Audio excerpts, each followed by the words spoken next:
let's talk about relationships. Relationship plots.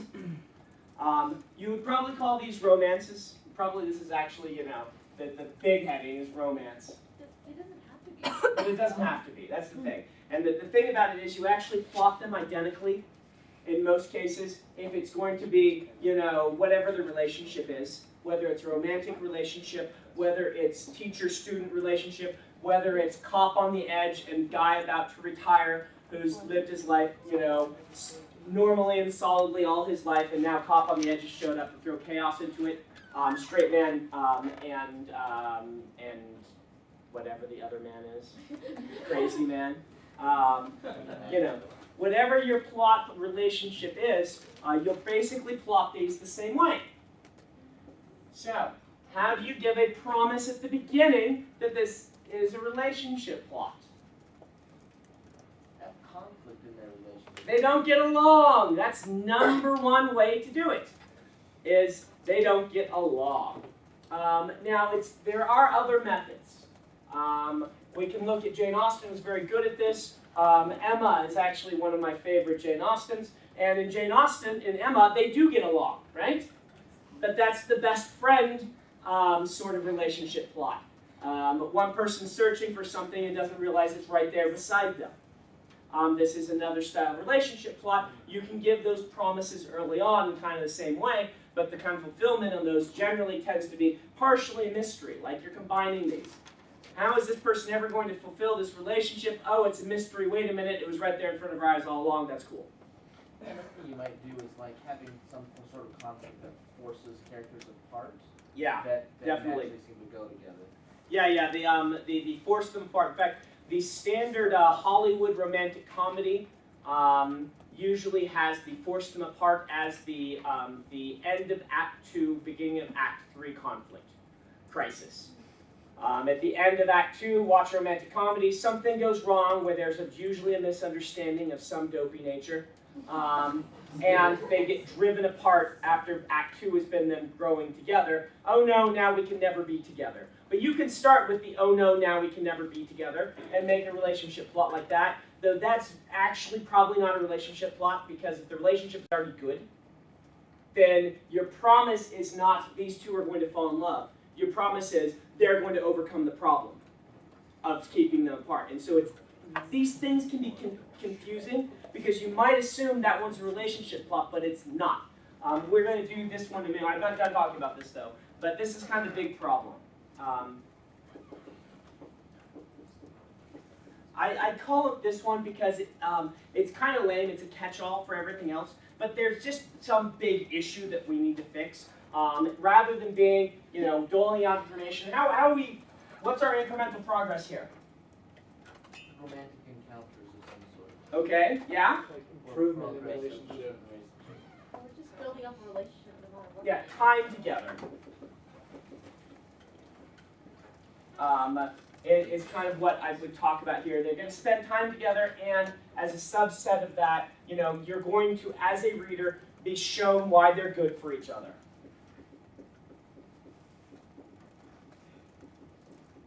Once again, this doesn't have to be romantically. Cop on the edge plus soon-to-retire cop. You can see cop on the edge brings much-needed flair and life into soon-to-retire cop's life, but soon-to-retire cop brings this sort of stability and emotional strength to cop on the edge. Lethal Weapon is this, and basically every buddy cop movie ever is this, but Lethal Weapon is this, right? Cop on the edge just has a horrible life, even though he's out there and getting stuff done, and encountering the other cop, he finds friendship and some of this stability that makes his life so much better, where a cop who's going to retire in 2 days finds new love of life for his job and wants to keep doing it because he meets this person who is so enthusiastic about it. Another basic plot method thing of this is the Manic Pixie Dream Girl. I talked about this last year. You guys know Manic Pixie Dream Girl? Boring guy has a stable life that is just okay, but for some reason he's dull and has no zest for life. Manic Pixie Dream Girl shows up and she has a frantic zest for life that injects color into his life. Charlie is a good example. Yeah, okay, yeah. And that, I suppose you could have Manic Pixie Dream Guy too. There's a whole Wikipedia article on Manic Pixie Dream Girl. Yeah, and so, you know, these sorts of things, you're basically, in a lot of relationship plots, you are starting off with two people who look like they're completely wrong for each other, and then through the course of the plot, you're showing how their various differences actually improve each other's lives. And you do that incrementally. That's only one type of relationship plot, okay? But it is probably the big one.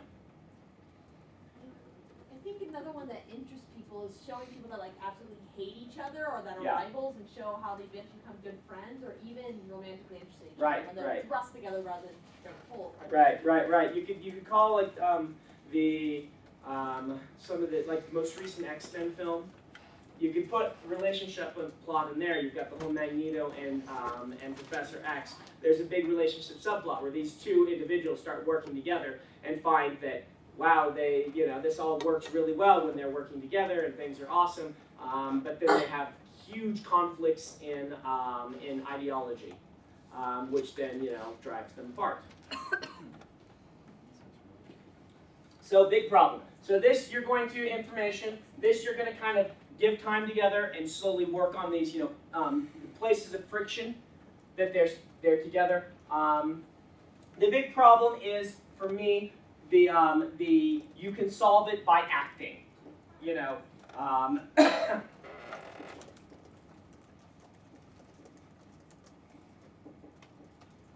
Wow, I just wrote that horribly wrong. You can't even read that. All right, I'm actually going to try and write it right.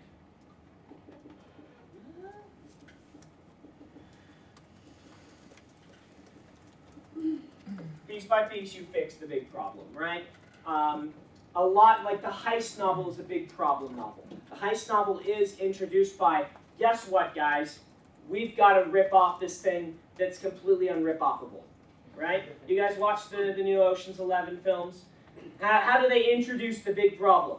Well, they have them all sit around and they say, this is why we can't get it. What are we Yes, doing for? okay, this is what we can't do it. They've got this safe, which we can't break, and they've got this thing, which we can't get past, and this surveillance system, which is totally impregnable. They go through this and they tell you all these you present a massive problem, and then you fix it by breaking it down piece by actions that can be taken.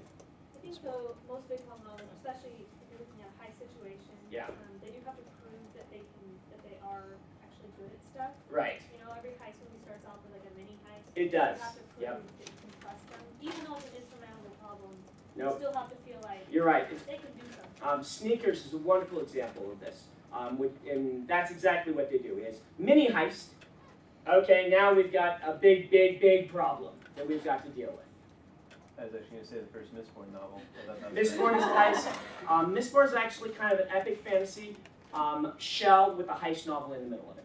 So it's the breaking down of problems, Yeah. that one Mhm. chapter with the... And you can actually start to learn, at least this is how I view it. You can start to see how you're going to have a bunch of these, and you can start to nest them. For instance, if you look at Mistborn, what I want to do is opening scene is epic fantasy big problem. Big problem is, holy cow, everyone's enslaved by this awful person. Nested inside of another big problem, which is heist. But these are two very different kind of big problems. We need to have the heist. Nestled inside of that is training for Vin, which we'll talk about. This is the become an expert plot. And then nested inside of that is a romance. And so this is kind of how I introduce them, by how big and important to the story they are. We start with Kelsey, if you haven't read the book, we start with a guy looking at how just awful everything is, and then fighting back. We then go on to him planning a heist. We then go on to recruiting a new member that we then train to use the magic, and then we nest that with a romance between her and a guy she runs into. And so these are kind of like, you could call the rest of these subplots of the big problem that I introduced in the first chapter, which is, we're in trouble. So let's talk about this sort of, this is one I've started to think about a lot more recently that I haven't before. I'll get to you right after I put this up here, which is the training. the sort of training plot. A lot of, again, that's why this one's kind of the problem. Just, I'll tell you, this is the catch-all for everything else. All of these can be considered big problems, right? But the training is where you'll view a lot of your sort of sports movies, Karate Kid, and you could call those big problems, but a lot of things are, I am not very good at this at X. I am going to become the world's best at X. And we're going to show me progressing along those lines. What was it you were going to ask? Here's a featuring for you. Enjoy. So like you said, with your first Mistborn novel, you did that kind of nesting thing. I haven't read the other ones in your series, so I don't know. But yeah, are readers going to expect the same kind of formula for your other books in the same series? They often will, and I will go to great lengths often to break them out of that in the first few chapters to say, no, this is a different story.